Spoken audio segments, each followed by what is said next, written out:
What a start to the fucking thing. You're making me a Liv Morgan fan. I still don't ever want to see her wrestle, but that nails on a chalkboard. The That's what I'm chalkboard. trying to say. The chalkboard. Yeah, that thing. Nails on the chalkboard voice. This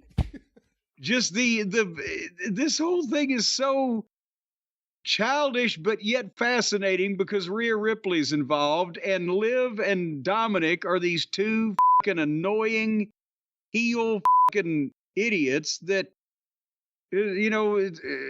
yeah, it shouldn't be any good, but it is. Is that what I'm trying to say? I don't know why it shouldn't be any good. It's been great from the moment they put her with Dominic Mysterio. It's been working, and I think they're really good at this. Well, when she speaks, my ears bleed, as I've mentioned about lovely Liv, but these two come out, Liv and Dom, and and by the way, they come in the lowrider and they walk through the back, and Bronson Reed and Brown Strongman are fight past them. More on that in a moment from last week and this week. But they did, and then a bunch of people run after them, and then Dominic and Liv walk straight into the arena and do the entrance. Again, the camera work and the timing and the shot blocking, it's insane these days. And all Liv has to do is come out there and whine like that and say that she took from Rhea, she took the women's title, she took Judgment Day, and she took the most gorgeous man in the world, Dominic Mysterio. Woo. And then Rhea's music plays, and out she comes, and she's super over. And she looks like a fucking superstar. And she said, "Don't worry, Liv, I'm not going to hit you, but I just want to tell you," and mommy chants start.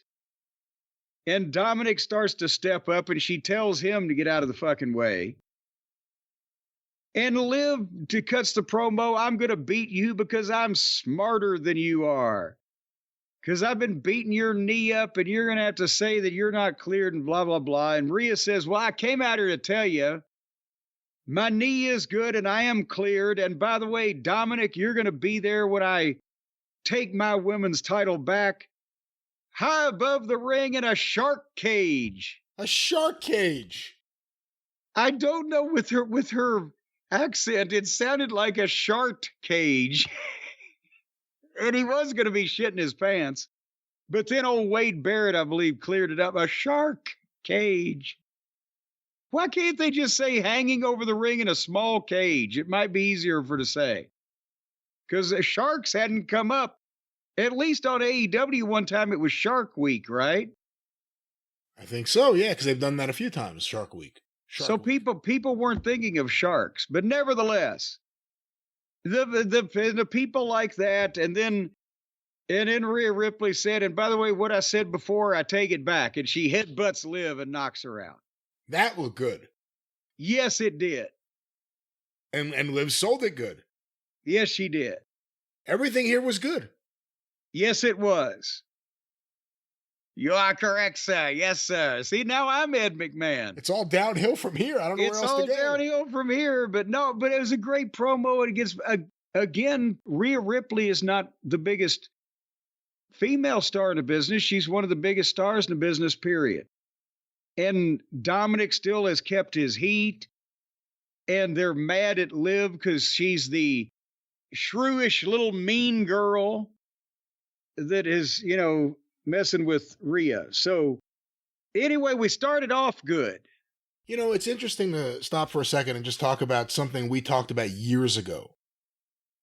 When Dominic Mysterio was first being used as a wrestler, as a smiling babyface with his dad, when Rey Mysterio's contract was coming up, and he had to decide WWE or AEW, and part of the discussion was, where's Dominic going to go with his dad? And we looked at Dominic but compared him to a Hook in terms of where they were at the same time at one time, and Sammy Guevara maybe too. Look at the job Dominic Mysterio has done in WWE. Yeah. To become a heel. He's kind of like Michael Hayes. He may not be, Buddy Rogers in the ring, but he knows how to be a heel. Yes, and he works like he looks, and he he presents himself like he looks. What we've said before, these guys and on the other side, they've concocted in their heads how they want to come off, but they don't look like it. And he looks like a chicken shit dipshit that gets heat like this. And that's why he's a bigger star than anybody they've got. It's understanding what you can, if he had gone what to you AEW, can do on purpose to make work for you. Yeah, go ahead. If he had gone to AEW, if Rey Mysterio had signed with AEW and Dominic had gone there with him, just think of how different the career trajectory would have been if he had been on Dynamite every week instead of having his character develop over the last few years. His career trajectory on Dynamite would have looked like Wall Street in October of 29.